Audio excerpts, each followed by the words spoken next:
Today we are going to start chapter number 23 molecular inheritance and gene expression। यहाँ पर जो हमने last chapter में पढ़ा जेनेटिक्स में कि कुछ फैक्टर्स है, कुछ जीन से वो ट्रांसफर होते हैं from one generation to another generation. तो यहाँ पर वो जीन ट्रांसफर के अपने आप को एक्सप्रेस कैसे करता है इन form of characters. Okay, transfer तो जीन होते थे लेकिन एक्सप्रेस हो रहे हैं कैरेक्टर्स, तो वो कैसे होता है और उसका जीन एक्सप्रेशन को हम देखेंगे। A cell contains a nucleus. Okay, nucleus में आते हैं क्रोमोसोम्स, क्रोमोसोम्स में आते हैं genes. Okay, genes carry hereditary information. जो जीन्स होती है उसमें हेरिडिटरी इंफॉर्मेशन मींस कुछ ना कुछ डिटेल होती है जो बॉडी को ऑर्डर देती है कि ऐसे कैरेक्टर्स एक्सप्रेस करो। Cells of an individual have a gene maintaining the structure and function. तो जो भी सेल में जीन होती है वो उसका स्ट्रक्चर एंड फंक्शन को मेंटेन करती है। Okay, and what are this genes and how they function. Okay, जो जीन की है क्या और वो कैसे फंक्शन करती है। जीन है वो डीएनए का एक सेगमेंट है कि डीएनए से बनी होती है जीन, एंड वो सब हम देखेंगे कि जो एक्चुअल में जो जेनेटिक मटेरियल है वो कैसे वर्क करता है। कहते हैं डीएनए ओके, जो हम बॉडी यूज करते हैं डीएनए में है। ओके, तो वो यहाँ पर एक्चुअल उसका मीनिंग क्या है। A concept of one gene one enzyme hypothesis. Okay, एक हाइपोथेसिस है, मींस ऐसा माना जाता था, एक्चुअल में ऐसा नहीं है, कि a British biochemist and physician Archibald Gerald, एक बायोकेमिस्ट एंड फिजिशियन है, had mentioned in his book Inborn Errors of Metabolism, Inborn Errors of Metabolism, इनकी बुक में उन्होंने कहा कि inherited genetic disorder such as phyllopetenuria and alkapetonuria, ये जो disorders है जो कि one generation to another generation transfer होता है, जो कि एक बुक के नेम को ही रिप्रेजेंट करता है कि ये दोनों जो सिंड्रोम है हम उसे जेनेटिक डिसऑर्डर मान लेते हैं। ओके, तो ये दोनों जो जेनेटिक डिसऑर्डर है वो यहाँ पर न्यूबॉर्न बेबी में ऐसे कुछ एरर्स क्रिएट करता है जो कि मेटाबॉलिज्म नहीं कर पाते, और जो एंजाइम फॉर्म होना है या फिर हार्मोन कोई भी कंपाउंड फॉर्म होना है for proper functioning of the body, वो यहाँ पर नहीं हो पाता। Okay, which are caused by the absence of particular enzyme। Okay, तो ये दोनों एक एंजाइम के एब्सेंट होने से ये डिजीज होती है।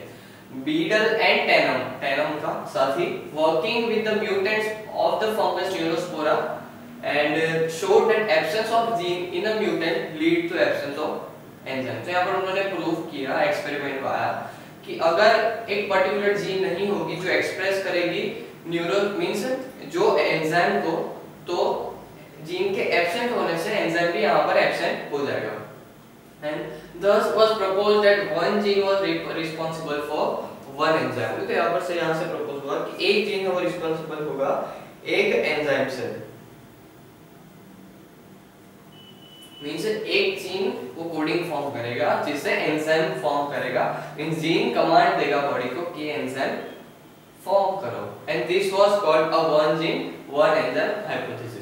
Later it was found that enzyme may be a more than one polypeptide and one gene controlled। लेकिन कुछ टाइम बाद in 19 मींस कुछ सालों बाद ऐसा कंक्लूड किया गया कि जो एक एंजाइम के पीछे बहुत सारी जीन रिस्पांसिबल हो सकती है फॉर एंजाइम फॉर्मेशन, तो दैट्स व्हाई इट इज को हाइपोथेसिस कहा गया।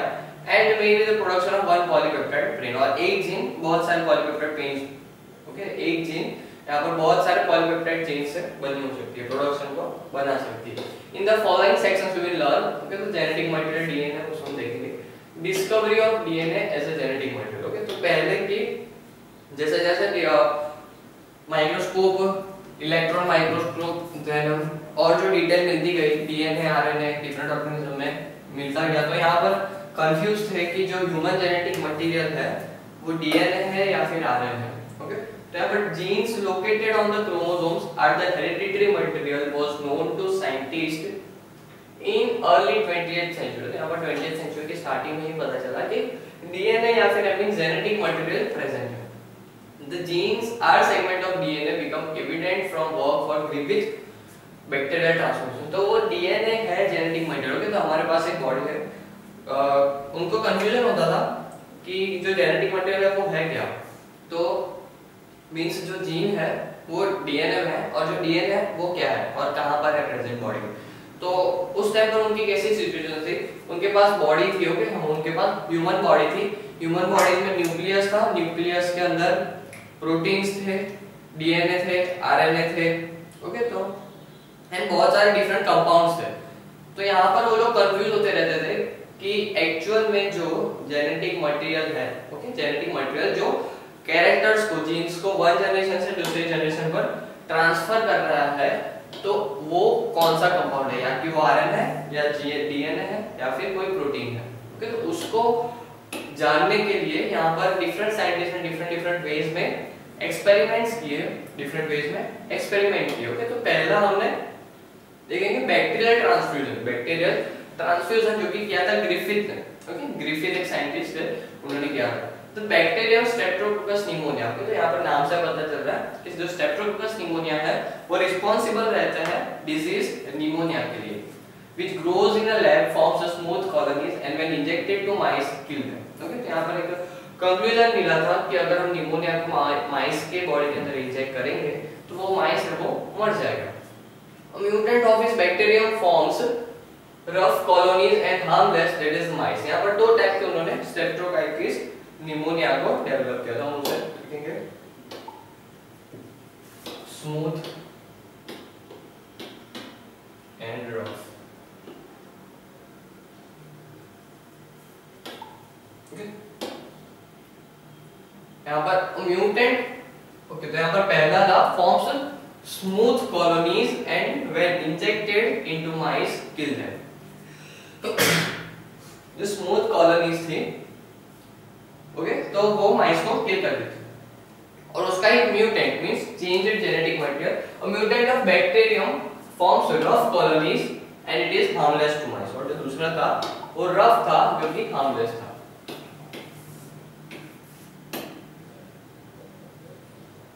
harmful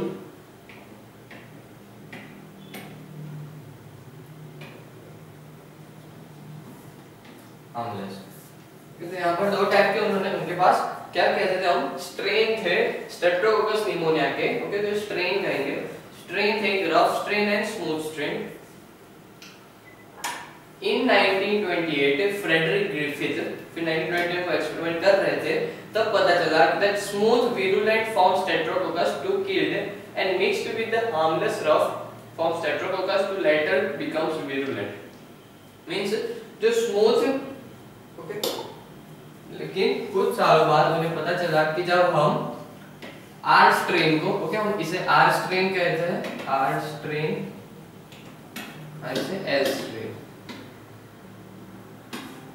कुछ सालों बाद एक्सपेरिमेंट करने के बाद उन्हें पता चला कि जब हम आर स्ट्रेन को एस स्ट्रेन के साथ जब मिक्स करते हैं और देन इंजेक्ट करते हैं माइस में, तो जो माइस है वो किल्ड हो जाता है, माइस है वो किल्ड। तो यहाँ पर जब आर स्ट्रेन के साथ हमने एस स्ट्रेन को मिक्स किया तब और बाद में इंजेक्ट किया तो माइस मर गया।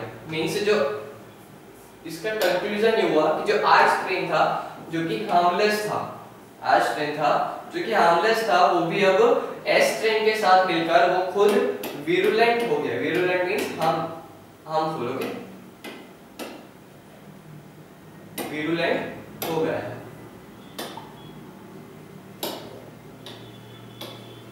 दिस चेंज और ट्रांसफॉर्मेशन, ओके, इसे चेंज भी कहते हैं, ट्रांसफॉर्मेशन भी कहते हैं। दिस चेंज और transformation of bacteria from harmless to virulent is called bacterial transformation. तो यहाँ पर डिफरेंट स्ट्रेन को मिक्स करने से, डिफरेंट म्यूटेंट को मिक्स करने से जो हार्मलेस था वो भी यहाँ पर हार्मफुल हो गया है, जिसे कहते हैं बैक्टीरियल ट्रांसफॉर्मेशन। तो यहाँ पर यहाँ तक था ग्रिफिथ का एक्सपेरिमेंट। फिर in 1944 Avery, MacLeod and McCarty, okay, Avery, MacLeod and McCarty तीन साइंटिस्ट थे जिन्होंने डीएनए एक्सट्रैक्ट किया उन स्मूथ स्ट्रेप्टोकोकस निमोनिया का and mixed with non-virulent rough variety. The non-rough variety becomes virulent and had a smooth coat. तो यहाँ पर जब ये तीन साइंटिस्ट ने मिलकर जो स्मूथ स्ट्रेन था और आर स्ट्रेन को एक दूसरे के साथ मिक्स किया, तो जो रफ स्ट्रेन था उसके ऊपर स्मूथ कोट आ गया, उसके ऊपर स्मूथ कोट आ गया। And this does not happen when DNA of virulent form when digested with enzyme DNA and then mixed. Thus it becomes clear that the principle, okay, तो यहाँ पर उन्होंने क्या किया कि यहाँ तक था ग्रिफिथ का एक्सपेरिमेंट, नेक्स्ट आए अवेली, मैकलॉयड एंड मैककार्टी।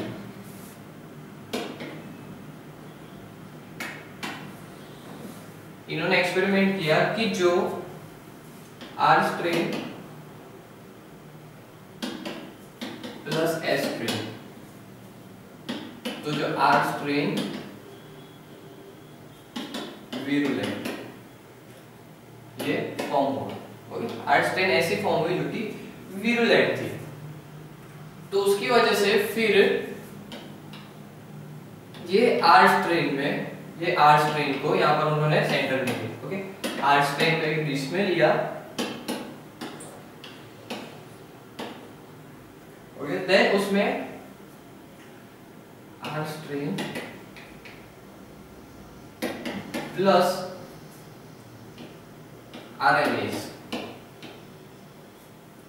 तो यहां पर जो भी कंपाउंड फॉर्म हुआ, कंपाउंड 1, कंपाउंड 1, उसको जब इंजेक्ट किया, देन माइस डाइड। तो यहाँ पर हो क्या रहा है कि जो आर स्ट्रेन है उसमें जो आरएनएज एंजाइम है, ओके, यहाँ पर आरएनएज यूज किया। आरएनएज करता क्या है कि वो आरएनए को तोड़ देता है। मींस अगर आर स्ट्रेन में जेनेटिक मटेरियल अगर आरएनए होता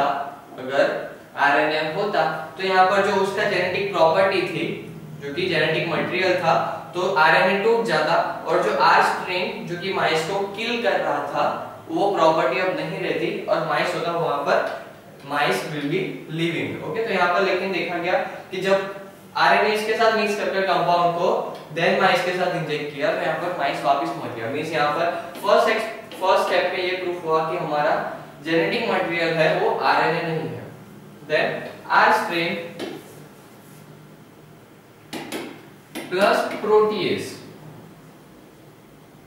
जब आर स्ट्रेन पर प्रोटीएज किया और जो कंपाउंड 2 फॉर्म हुआ उसको इंजेक्ट किया, तो माइस अगेन डाइड, माइस डाइड। मींस इससे पता चला कि हमारा जेनेटिक मटेरियल जो है वो प्रोटीन्स भी नहीं है, कोई प्रोटीन का कंपाउंड हो सकता था, ओके, कंफ्यूजन में थे, तो कोई प्रोटीन भी नहीं है। देन जो थर्ड स्टेप था उनमें आर स्ट्रेन वीरुलेंट, यहाँ पर वीरुलेंट प्लस डीएनएज,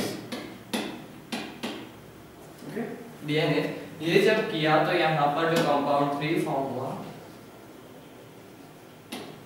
उसको जब इंजेक्ट किया, तो यहाँ पर माइस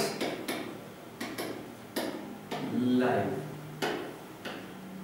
मींस जब आर स्ट्रेन में हमने डीएनएज, एक एंजाइम था, ओके, जो तोड़ देता है डीएनए को, ओके, तो यहाँ पर जब एंजाइम डाला डीएनएज, जो जिसने आर स्ट्रेन के डीएनए को ब्रेक डाउन, तोड़ दिया,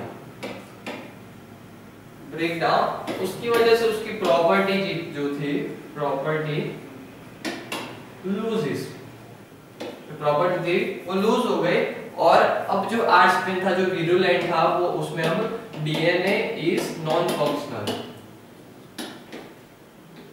मींस वो अब माइस को नहीं मारेगा, और जिसकी वजह से माइस मरा नहीं। और यहाँ पर कंक्लूजन ये हुआ that DNA is genetic material, DNA is genetic material। तो यहाँ पर यही समझा गया।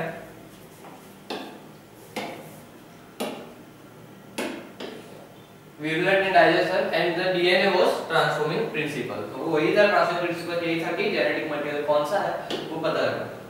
उसके बाद दो साइंटिस्ट ने टीम फॉर्म कर यहाँ पर दूसरा एक्सपेरिमेंट किया जिसे कहते हैं Hershey and chase experiment. Hershey एक साइंटिस्ट का नाम है एंड चेज दूसरे साइंटिस्ट का नाम है, okay. This is called Hershey and chase experiment, जिसमें उन्होंने दो बैक्टीरियोफेज लिए, a virus with infects bacteria. Okay, यहाँ पर बैक्टीरियोफेज क्या होता है? बैक्टीरियोफेज ऐसा ऑर्गेनिज्म, ऐसा वायरस है जो कि बैक्टीरिया को इन्फेक्ट करता है, okay, which infect bacteria. For their experiment they labeled the protein coat of virus with radioactive isotope।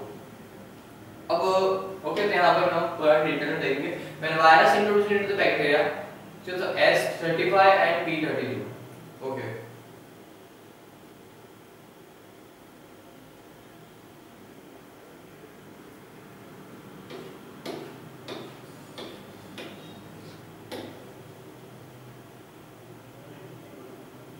ये था ब्रीफली क्या एक्सपेरिमेंट।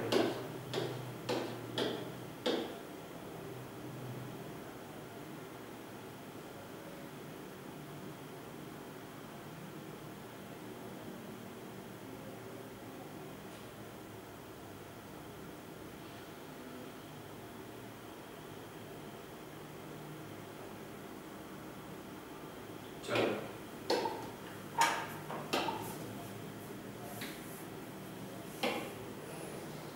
उन्होंने दो बैक्टीरियोफेज लिए। ओके, तो उनका स्ट्रक्चर कुछ ऐसा होता है।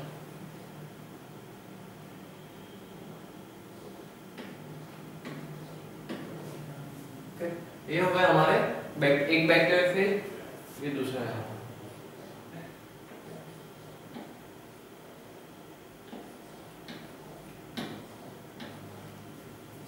ये तो हमारे हो गया बैक्टीरियोफेज।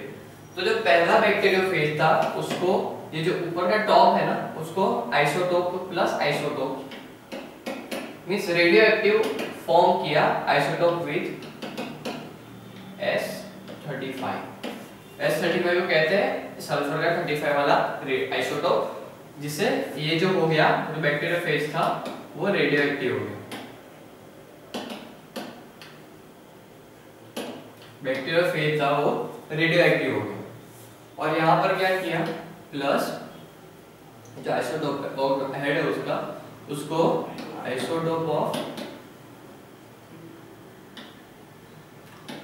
P32, फास्फोरस 32, और ये भी रेडियो एक्टिव हो गया।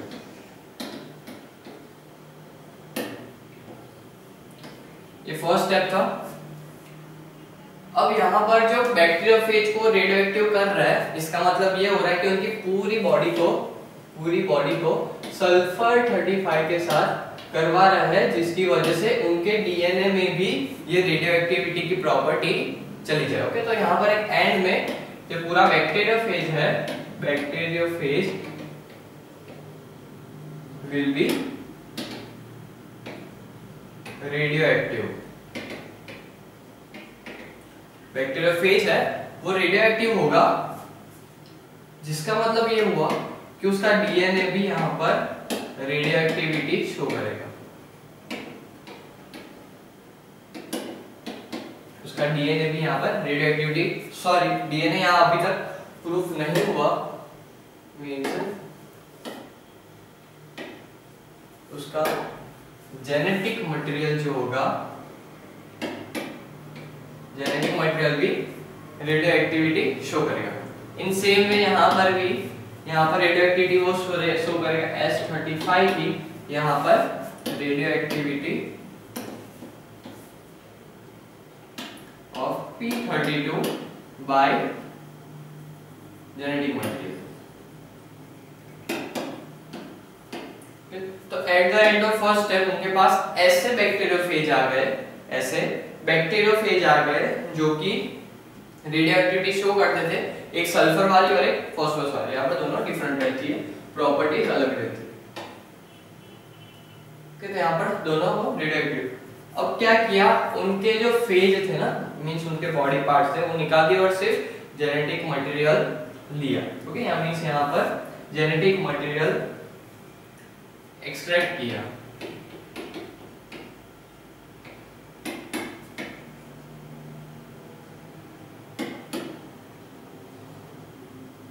सेम वे यहाँ पर भी था, वो एक्सट्रैक्ट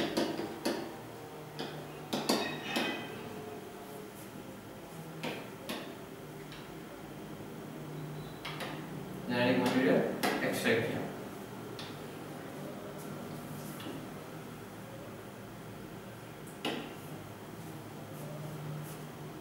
अब इनको रिप्रोड्यूस करवाया गया। ओके, अब नेक्स्ट स्टेप में इनको रिप्रोड्यूस करवाया गया। यहाँ पर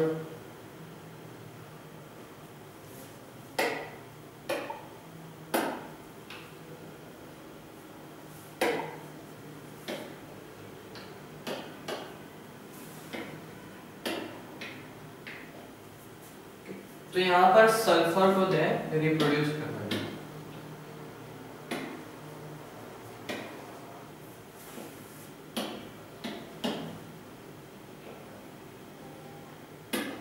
हमें पता है रिप्रोड्यूस हो गए तो वो जेनेटिक मटेरियल अपने नेक्स्ट जनरेशन को ट्रांसफर करेंगे। ओके, तो reproduce means genetic material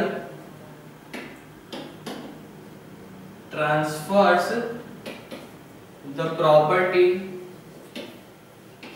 of radioactivity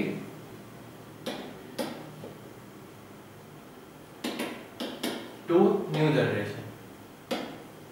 means जो न्यू जनरेशन फॉर्म होगी उसमें भी सेम रेडियोएक्टिविटी प्रॉपर्टी होगी। तो फिर यहाँ पर जब जो न्यू जनरेशन फॉर्म हुई उसे आइडेंटिफाई किया गया, तो यहाँ पर जो रेडियोएक्टिविटी की प्रॉपर्टी थी वो नहीं दिखी, वो नॉट सीन।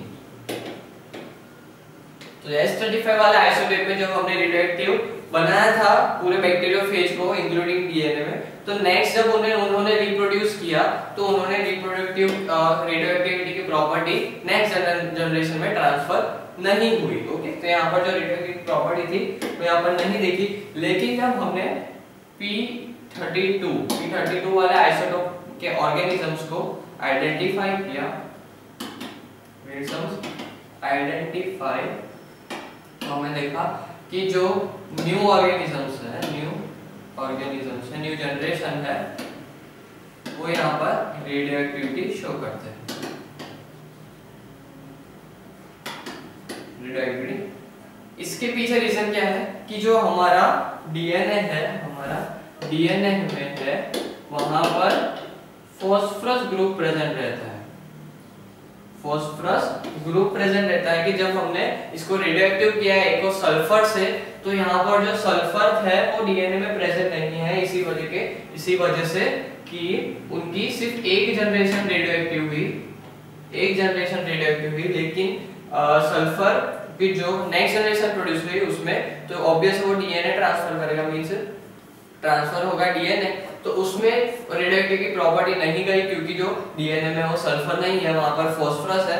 तो फास्फोरस के प्रेजेंट होने से कि यहाँ पर रेडियोएक्टिविटी एक जनरेशन से दूसरे जनरेशन में ट्रांसफर हुई due to phosphorus in DNA.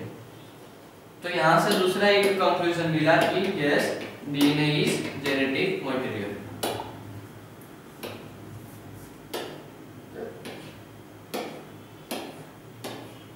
This experiment confirms that DNA is a genetic material whose genes are made up of deoxyribose nucleic acid, और जिसकी वजह से हमें पता चला कि जो जीन्स है वो फॉर्म हुई होती है deoxyribose nucleic acid से। Okay, next structure of DNA, the genetic material. जो डीएनए है वो कैसा, हमें पता चल गया कि डीएनए है हमारे जेनेटिक में। अब डीएनए है वो कैसा है, तो उसको देखने के लिए हम पढ़ेंगे each nucleotide is of 3 subunit. तो डीएनए न्यूक्लियोटाइड्स में डिवाइडेड है और हर न्यूक्लियोटाइड यहाँ पर कुछ सब यूनिट्स दिखाता है, जैसे कि सब में 5 कार्बन की शुगर कंपाउंड है जिसे कहते हैं डीऑक्सी। देन 4 टाइप्स के नाइट्रोजनस बेस दिखते हैं, adenine, guanine, thymine, cytosine, 4 types के यहाँ पर नाइट्रोजनस बेस पेयर्स दिखते हैं। And next is a phosphate group, जो कि हमने ऊपर वाला एक्सपेरिमेंट में देखा कि यहाँ पर PO4 जो कि फॉस्फेट ग्रुप प्रेजेंट रहता है। ओके, ये है हमारा हर्शे चेज एक्सपेरिमेंट कि यहाँ पर बैक्टीरियोफेज दिया, उनको रिप्रोड्यूस करवा गया। तो एंड में जो हमारे देखे तो यहाँ पर no radioactive detected in the cell and यहाँ पर radioactive phosphorus detected in the cell.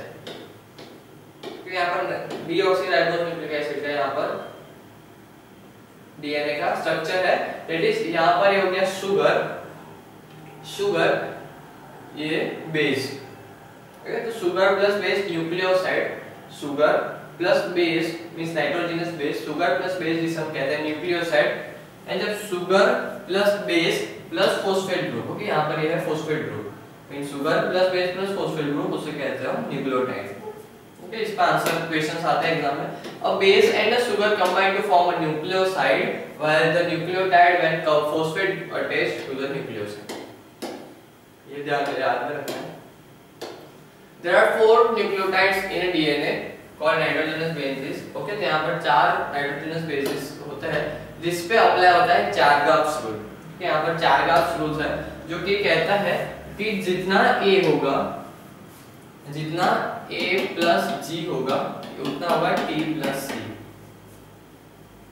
The 4 nucleotides are not present in equal amount of DNA। Okay, तो पूरे DNA में जो 4 न्यूक्लियोटाइड है तो ये मींस नाइट्रोजनस बेस पेयर्स है वो इक्वल अमाउंट में प्रेजेंट तो नहीं होती, but the amount of purines means A plus G। Okay, तो एक एडिशन ऑफ गुआनिन हमारा प्यूरिन्स हो जाता है and that of pyridines, pyridines जो हो जाता है हमारा T and C is always equal. इसका मतलब ये हुआ कि A is equal to T means A is equal to T and G is equal to C। Okay, तो मींस ये इसे कहते हैं चारगाव्स रूल। इस पे क्वेश्चंस आएगा कि A इतना है, G इतना है, C और T कितना होगा। ओके, तो A is equal to T हमें याद रखना है, G is equal to C याद रखना है। ओके, तो ये दो हमें याद रखना है, ये दो हमें याद रखना है। अब physical structure of DNA the double helix. तो यहाँ पर पता कैसे जाना कि जो डीएनए का स्ट्रक्चर है वो डबल हेलिक्स है। तो यहाँ पर Francis and Crick, James Watson and Francis Crick दोनों ने एक्सपेरिमेंट करके नोबेल प्राइज लिया था डीएनए का स्ट्रक्चर बता के। That a DNA molecule is a three-dimensional and made up of two strands that is helically coiled around each other. Franklin and Wilkins first show that X-ray diffraction of DNA that is double helix। यहाँ पर Franklin and Wilkins means James Watson and Francis Crick जिन्होंने ये show किया कि जो उनका structure है वो डबल हेलिक्स है। 1953 उनको नोबेल प्राइज मिला। According to the Watson and Crick model, DNA is a double helix consist of two strands। इस DNA में डबल हेलिक्स स्ट्रक्चर में दो स्ट्रैंड्स हैं। The arrangement of two strand is anti parallel और उनका arrangement है वो एंटी पैरेलल है। ओके, तो एक दूसरे के ऑपोजिट डायरेक्शन में और उनको यहां पर डायरेक्शन दी गई है। That sequence nucleotide goes from 5 complementary end to 3 complementary end. तो जो ऊपर वाला है तो 5 to 3 मूव करेगा and another strand will go down in 3 complementary to 5 complementary end. Okay, तो यहां पर 3 and 5 कार्बन की पोजीशंस को बताया गया है।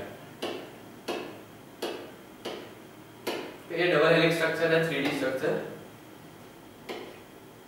तो backbone of helix is made up of sugar and phosphate. जो बैकबोन है वो शुगर और फॉस्फेट से मिला गया है and nitrogenous base are linked to the sugar. और नाइट्रोजनस बेस है वो शुगर के साथ लिंक और एक दूसरे को एक दोनों स्ट्रैंड को एक साथ कनेक्ट करता है। The base of two strands are linked by hydrogen bond. तो यहाँ पर नाइट्रोजनस बेस है उनके बीच में हाइड्रोजन बॉन्ड है and base pairs is very specific. जैसे चारगाव्स रूल जो बेस पेयर्स हमारे को बहुत स्पेसिफिक है कि वो A के साथ T ही जॉइंट होगी और C के साथ G ही होगी। Adenine a purine based always with pair of thymine by double bond। Okay, तो A और T के बीच में 2 डबल बॉन्ड है। ओके, यहाँ पर भी दिए गए। There are 2 hydrogen bonds between A and D and there are 3 hydrogen bonds between G and C and A and T are complementary bases, so G and C are also complementary bases। In the DNA helix, the complete helical turn, जो पूरा एक turn है helical turn, वो होता है 3.4 nanometre का। Okay, वो होता है 3.4 नैनोमीटर का, mean 34 angstrom, which completes turn enclosed 10 base pair. और एक टर्न में 10 बेस पेयर्स रहती है, मींस एक बेस पेयर के बीच में 0.34 नैनोमीटर का यहाँ पर डिस्टेंस होगा। The diameter जो कि हो जाता है 2 नैनोमीटर। ओके, जो डायमीटर है वो होता है 2 नैनोमीटर। तो वाटसन एंड क्रिक तो ऐसे हम देखें कि पूरा नैनो। ओके, तो ऐसे हम देखें तो इसको कैलकुलेट करेंगे तो हमारे बॉडी में एक मींस टोटल 2.2 मीटर का यहाँ पर डीएनए जेनेटिक मटेरियल प्रेजेंट होता है। Watson and Crick model explain well how the two strands of DNA molecules may separate and replication and transmit the reward। तो यहाँ पर वाटसन क्रिक ने ये भी यहाँ पर एक्सप्लेन किया था कि वो at the time of transcription translation होते हैं। यहाँ पर आपको नहीं पता क्या होता है ट्रांसक्रिप्शन ट्रांसक्रिप्शन, आगे हम देखेंगे। तो उसमें जो डीएनए है कैसे सेपरेट होता है, कैसे टूटता है। The hereditary material must be capable, काम का है that the hereditary material must be capable of multiplication, carry information, transmission of information, expression of information and regulation of gene expression. पहले बात करेंगे packing of DNA in eukaryotic chromosome. जो DNA है वो eukaryotes में कैसे पैक रहता है। तो यहाँ पर ओनली वन डीएनए स्ट्रैंड, यहाँ पर एक ही डीएनए स्ट्रैंड रहता है जो कि यहाँ पर एक हिस्टोन ऑक्टामर है। ओके, तो हो गया prokaryotic. One chromosome, however, it is made up of a long double bonded stranded DNA molecule. This is how is a long molecule can be accommodated in the chromosome, seen as a microscopic entities during the cell division. How long the DNA molecule should be packed? तो यहाँ पर मान लेते हैं DNA molecule की इनका ऐसा 2 mm है, न्यूक्लियोसोम के साथ 11 mm, टोटल सोलेनॉइड हो जाता है हमारा 30 nm का, सुपर कॉइलिंग खोल के 300 nm, सुपर कॉइल और खोले मींस यहाँ पर क्या यहाँ वैसा 700 mm एंड मेटाफेज के एक पार्ट में यहाँ पर 1400 नैनोमीटर का ऐसा होता है। तो यहाँ पर ऐसे डीएनए जो है वो क्रोमोसोम्स पर लगे हुए होते हैं इन वे में। At intervals, DNA molecules is called with supercore particles, which is an octamer that is made up of 8 histones protein. This is called ball-like structure. Okay, यहाँ पर एक 8 histomer का, फिर इसके बाद यहाँ पर 8 histomers का यहाँ पर एक प्रोटीन रहता है जो कि एक बॉल टाइप फॉर्म करता है। And each core particle with DNA around is called a nucleosome. Under the electron microscope, the eukaryotic chromosomes look like a string on a beads. Means beads है वो यहाँ पर histones है हमारे और string जो कि वो DNA. The string is then coiled to form a solenoid, and the solenoid is coiled again supercoiling ultimate to lead a chromosome. In this way, the DNA molecules become thicker and shorter and shorter. Apart from DNA, RNA and ribose nucleic acid, which is important nucleic acid present inside the cell. तो उन दोनों के बीच में difference क्या है? The DNA is double stranded, RNA is single stranded. DNA is contains deoxyribose sugar, RNA के पास ribose sugar acid. क्योंकि यहाँ पर deoxyribose में DNA में एक ऑक्सीजन कम है as compared to RNA. Next is pyrimidine base, यहाँ पर थाइमिन होता है, A T के साथ बॉन्ड फॉर्म करता है. यहाँ पर RNA में A है वो यूरासिल के फॉर्म के साथ बॉन्ड करता है और थाइमिन प्रेजेंट नहीं होता. DNA has only one function, that it is to bear hereditary information. यहाँ पर DNA का बस एक ही फंक्शन होता है कि वो लोग hereditary information कैरी करनी है, लेकिन RNA के पास बहुत सारे फंक्शन रहते हैं जैसे कि बहुत टाइप्स के भी होता है जैसे mRNA, tRNA, rRNA with different functions. And RNA is genetic material in retrovirus. So retrovirus में जो RNA है वो genetic material होता है. DNA can be duplicate on its own. RNA is synthesized on a DNA template और RNA वो DNA से form होता है. Functions of various RNA, यहाँ पर messenger RNA, mRNA, it transcript to nucleus to carry information from protein synthesis. तो यहाँ पर जो हमें पता है कि DNA की हेल्प से ही यहाँ पर प्रोटीन सिंथेसिस होता है बॉडी में, तो यहाँ पर messenger RNA वो यहाँ पर as a messenger वर्क करता है जो कि इंफॉर्मेशन कैरी करता है फॉर प्रोटीन कोडिंग. ओके, तो वहां पर भी एक प्रोटीन कोडिंग होती है जिसकी वजह से प्रोटीन फॉर्म होता है. Next is mRNA is transcribed as a strand of complementary of the one strand and transmit information synthesis.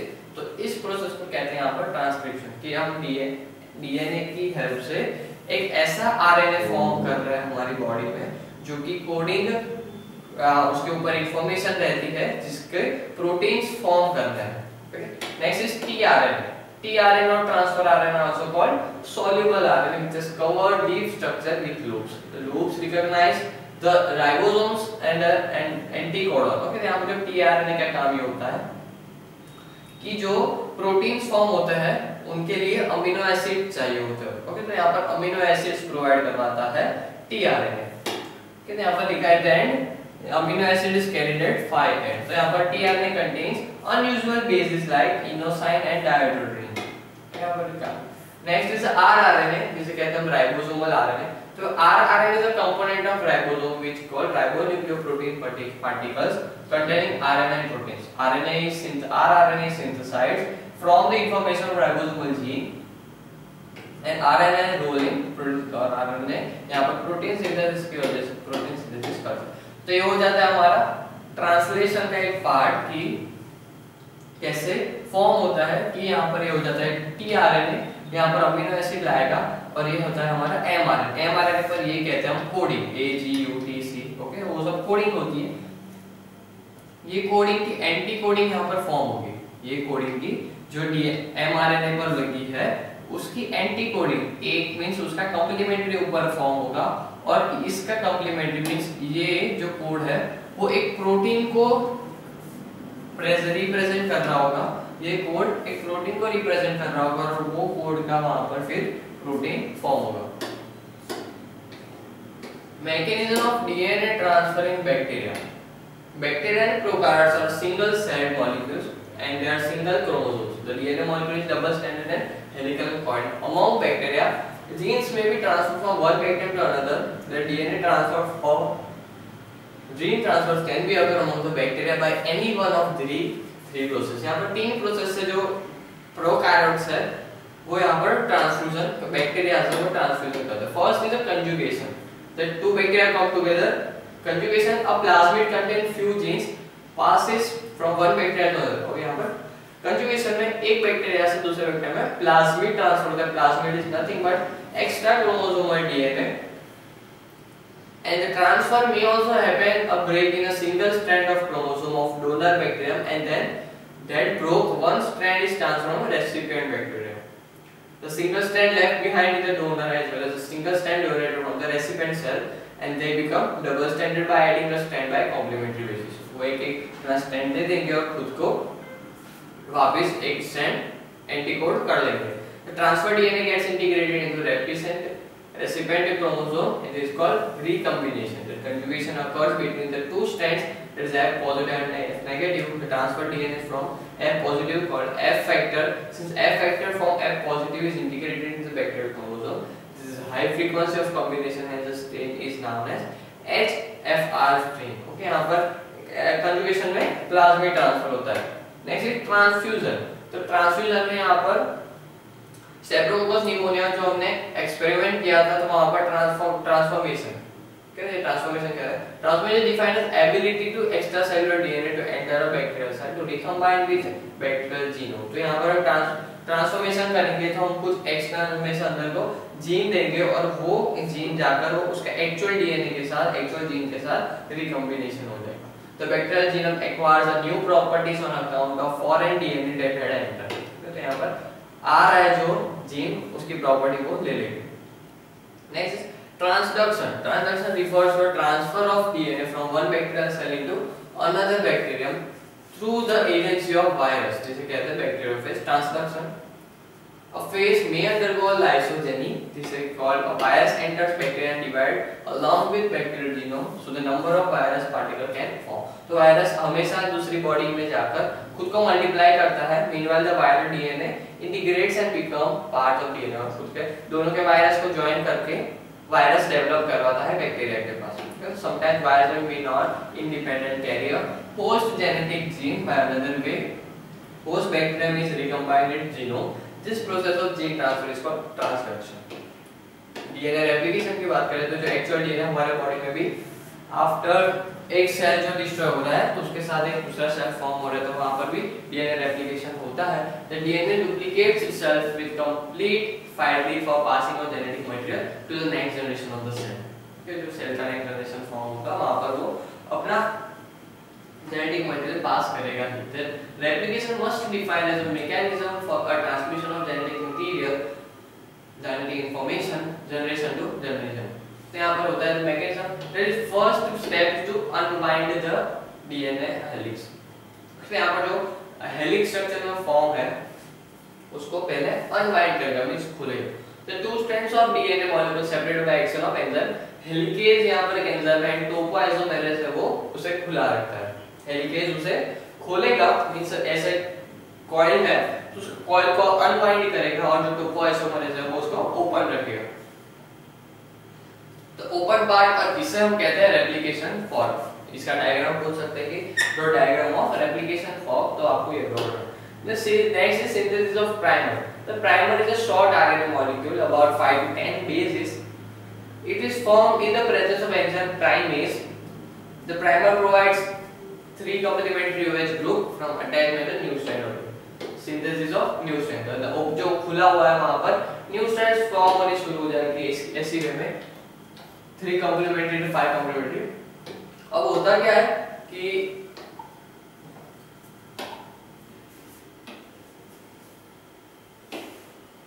you get replication form. Okay? तो यहाँ पर मान लेते हैं ये है 5 कॉम्प्लीमेंट्री तो 3 कॉम्प्लीमेंट्री और ये है 5 यहाँ पर एंड 3 यहाँ पर.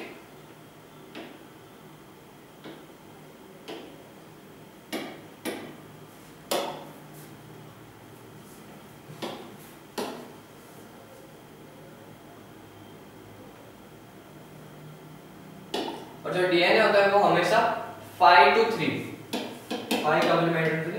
कॉम्प्लीमेंट्री सिंथेसिस करता है। ओके, तो 5 to 3 तो यहाँ पर वो सीधा ऐसा न्यू डीएनए जनरेट कर देगा, लेकिन जब ये स्ट्रैंड की बात आएगी तो वो 5 to 3 मींस ऐसे 5 to 3 5 to 3 5 to 3 5 to 3 इस वे में जनरेट करेगा। ये जो डीएनए न्यू सिंथेसाइज कर रहा है। अब ये जो फ्रेगमेंट्स फॉर्म हुए हैं, अब ये जो फ्रेगमेंट्स फॉर्म है उसे कहते हैं हम ओजाकाजी फ्रेगमेंट्स। और देन डीएनए लाइगेज आएगा और ये सारे जॉइंट्स को, ये सारे डीएनए के पार्ट्स को एक साथ जॉइन कर देगा। ये तो ओकाजाकी फ्रेगमेंट यहाँ पर कहते हैं ओकाजाकी। तो 3 to 5 3 to 5 3 to 5 ऐसा यहाँ पर। ओके, तो 5 to 3 एक स्ट्रैंड तो 5 to 3 हो जाएगा, तो इसे कहते हैं हम लीडिंग स्ट्रैंड। और जो यहाँ पर जो उसका कंप्लीमेंट्री स्ट्रैंड है वहां पर ऑपोजिट डायरेक्शन में ओकाजाकी फ्रेगमेंट फॉर्म हो गए, देन डीएनए लाइगेज उसे ज्वाइन करेगा, तो उसे कहते हैं हम लैगिंग स्ट्रैंड। यहाँ पर दो strand, leading strand and lagging. In presence of enzyme ligase ATP the Okazaki fragments joins. After DNA replication, the two identical molecules are formed which are identical to the parent molecule. And DNA replication is thus semi-discontinuous, and one strand of DNA molecule can be developed continuously and other in pieces. यहाँ पर अलग-अलग pieces में DNA का replication होता है। The DNA replication is semi-conservative since the two new molecules formed one parent strand then conserved and then new synthesized। तो यहाँ पर उसका एक्चुअल में होता क्या है, मेसर्स और स्टाल ने ऐसा कहा था कि जो स्टेप है, ओके मान लो ये डीएनए है, अब यहाँ पर दूसरा डीएनए फॉर्म हुआ,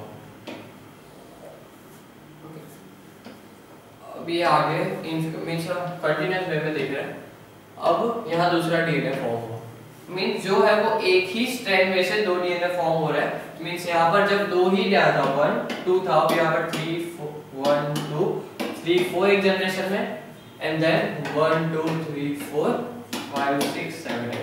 तो इस नेचर को हम कहते हैं सेमी कंजर्वेटिव मॉडल, कि वो एक स्ट्रैंड में से दूसरा आधा कंप्लीट करता है हमारा, ओके मींस एक डिवाइड करेगा उसमें से दूसरा अपना बनाएगा।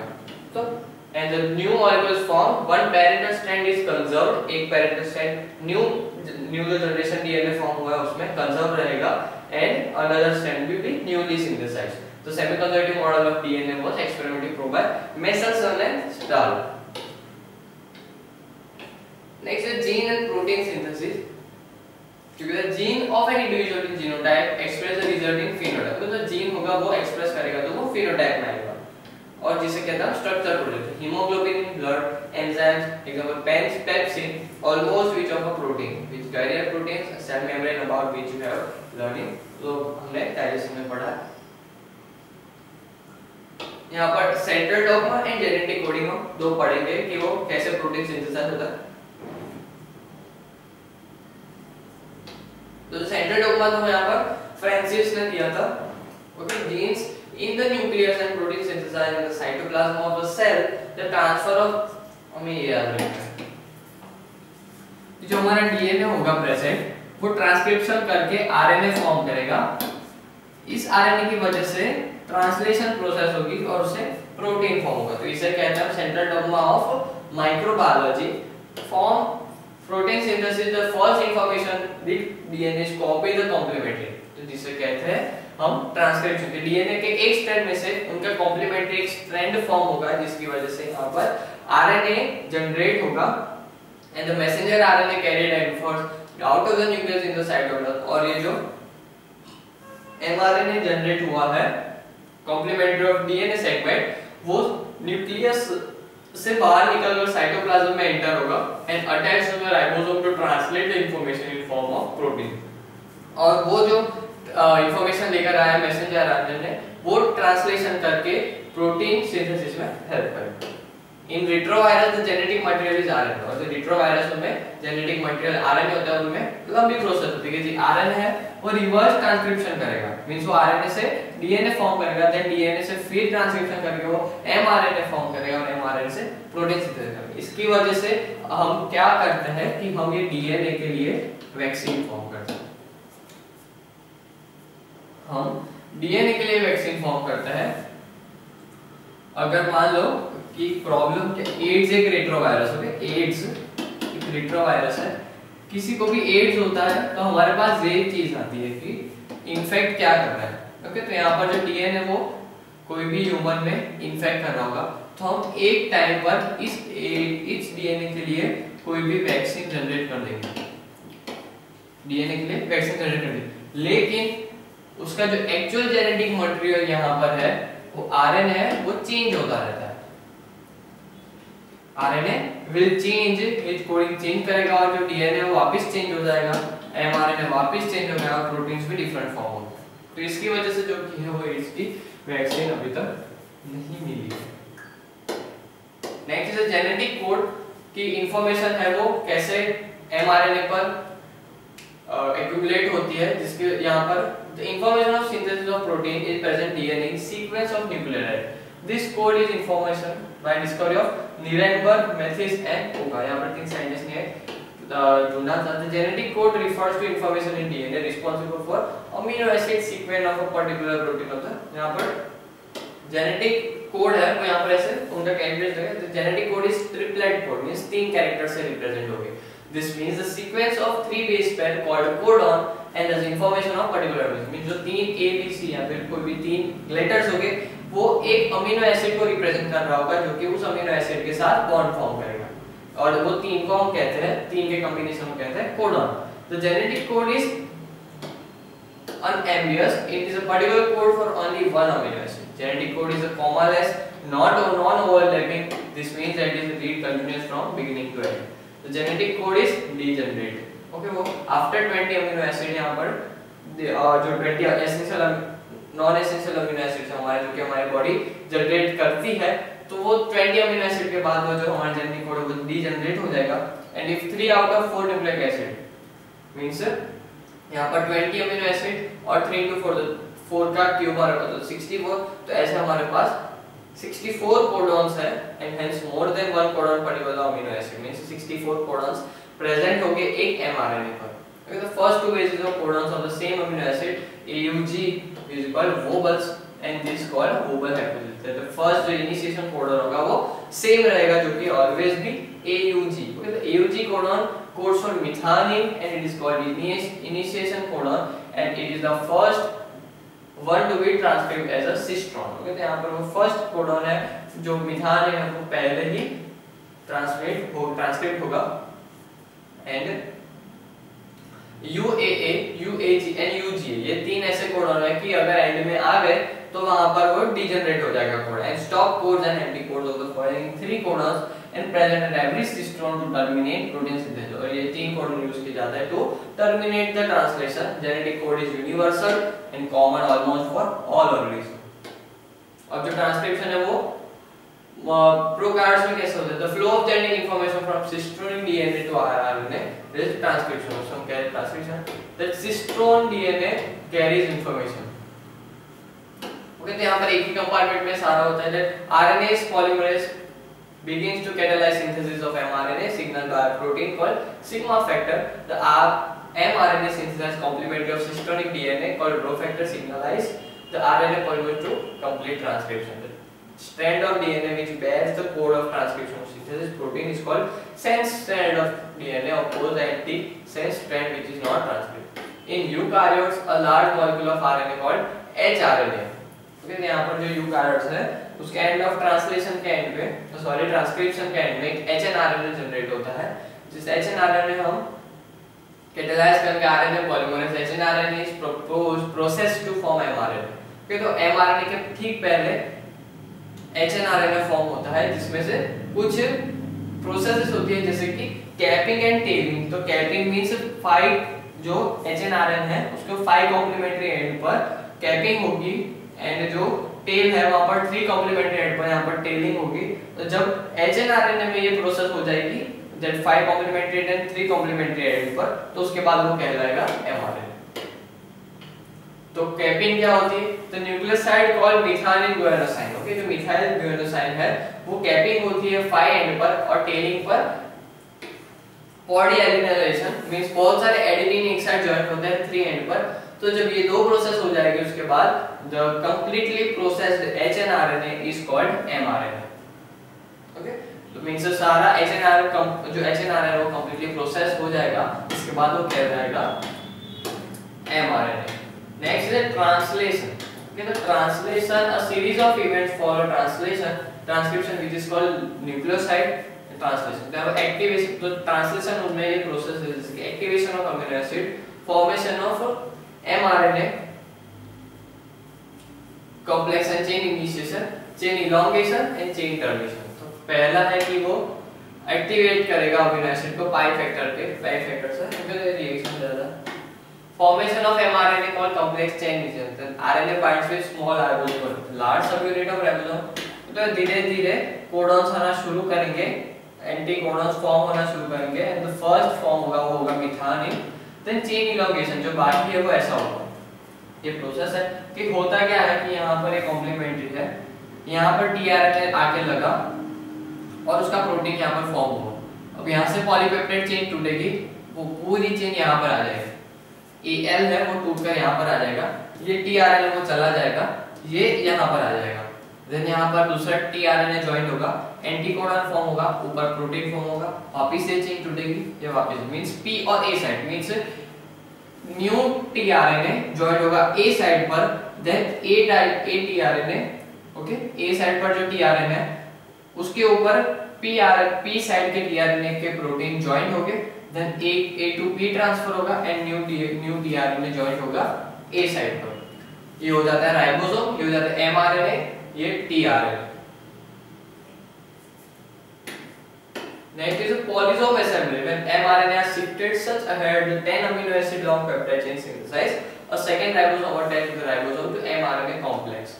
Thus, a point of terminal number of protein are seen attached to the mRNA. One molecule of polypeptide continues synthesis each ribosome till the termination codon. जब तक UG, UAA and UGA नहीं आता तब तक प्रोटीन सिंथेसिस चलता रहेगा। The chain terminal called mRNA is reached, the polypeptide chain is synthesized. It leaves the ribosome dissociated into the two subunits. यहाँ पर next is housekeeping this. In multicellular organisms, all genes contain functional and to be required. In other words, the expression of genes is regulated by switching on and switching off. Certain genes, however, bear a code for proteins needed to the cell at the time. This is called gene need for survival. यहाँ पर जो है housekeeping genes वो genes के express और suppress करने को खुद पे डिपेंड करती है। मींस बॉडी की जो कंपोजिशन है उस पे देखकर जो जीन होगी वो एक्सप्रेस होगी या फिर नहीं होगी।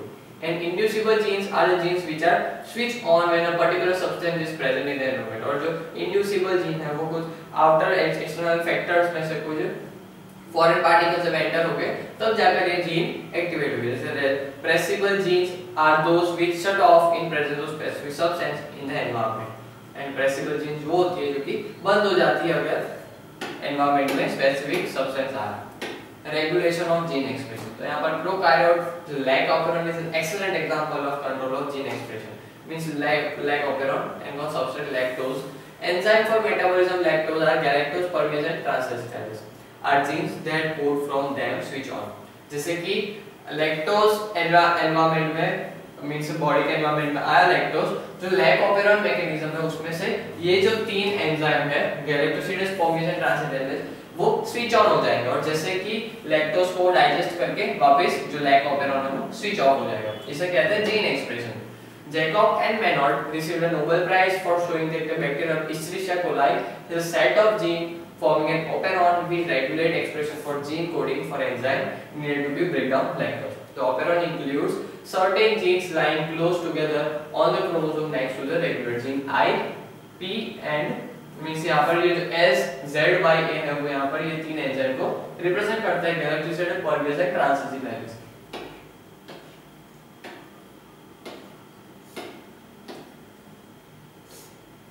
मींस जैसे ही यहाँ पर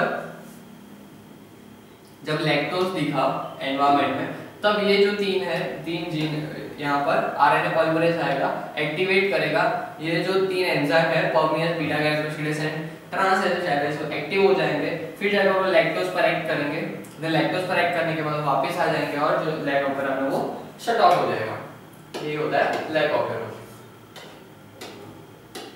heritable change in structure called okay. तो म्यूटेशन को जब हम देखते हैं तो यहाँ पर mutation means sudden change in genetic material.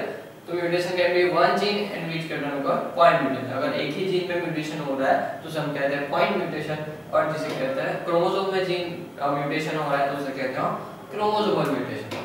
Chromosomal mutation या नंबर ऑफ जीन्स, यहाँ पर change in number of chromosomes and change in structure of chromosome. यहाँ पर स्ट्रक्चर में चेंज भी हो सकता है और नंबर में चेंज भी हो सकता है। अगर नंबर में चेंज हुआ तो यहाँ पर क्रोमोसोम नंबर बढ़ या फिर कम हो जाएंगे, जैसे कि एनोप्लॉइडी एंड डुप्लीकेट और पॉलीप्लॉइडी। एनोप्लॉइडी में कम हो जाता है, पॉलीप्लॉइड में बढ़ जाता है। एंड क्रोमोसोमल स्ट्रक्चर में भी चेंज होता है, जैसे कि deletion when a piece of may be lost, inversion means उल्टा हो गया, डुप्लीकेशन मींस सेम दो बार प्रिंट हो गए मींस सेम दो बार कोड आ गया, एंड ट्रांसलोकेशन मींस एक क्रोमोसोम की जगह ने चेंज किया और दूसरे के साथ अटैच हो गया। पॉइंट म्यूटेशन में ये सारे होते हैं। Transition when purine base is replaced by another purine और pyrimidine base by another pyrimidine, तो उसे कहते हैं transition. Transversion means purine base with pyrimidine and pyrimidine base with purine, तो उसे transversion. Then frame shift that sometimes due to loss और gain of one electron one nucleotide the reading frame of genetic code for entire protein है। तो एक gene के नाम होने से पूरी कोडिंग जो है चेंज हो जाती है। Missense a change in genetic code due to replace हो गया दूसरा कोड, जैसे कि सिकल सेल एनीमिया में होता है। ओके, तो then there is nonsense, it is a genetic code change that becomes stop codon where no protein is formed। तो स्टार्टिंग में ही स्टॉप कोडन आ जाता है जिसकी वजह से प्रोटीन ही सिंथेसिस नहीं होता। Then silent when a change in nucleotide does not bring about any phenotypic change because it's also codes for same amino acids, means आपने चेंज किया लेकिन वो कोई मींस जीन आपने चेंज किया लेकिन फिनोटाइप में कोई चेंज नहीं है क्योंकि सेम अमीनो एसिड ट्रांसफर है। नेक्स्ट इज म्यूटाजेंस कौन सा होता है जो कि ला सकते हैं म्यूटेशन, तो होता है agents that cause mutation that's called mutagens. The mutagens belongs to two categories, radiation and chemicals. तो रेडिएशन में X rays, UV rays and alpha rays, gamma rays. Then chemicals में आ जाता है mustard gas and actinomycin B. तो यहां पर हमने म्यूटाजेंस देखे। तो यहां पर हमारा चैप्टर खत्म होता है मॉलिक्यूलर इंटरेक्शन जीन एक्सप्रेशन।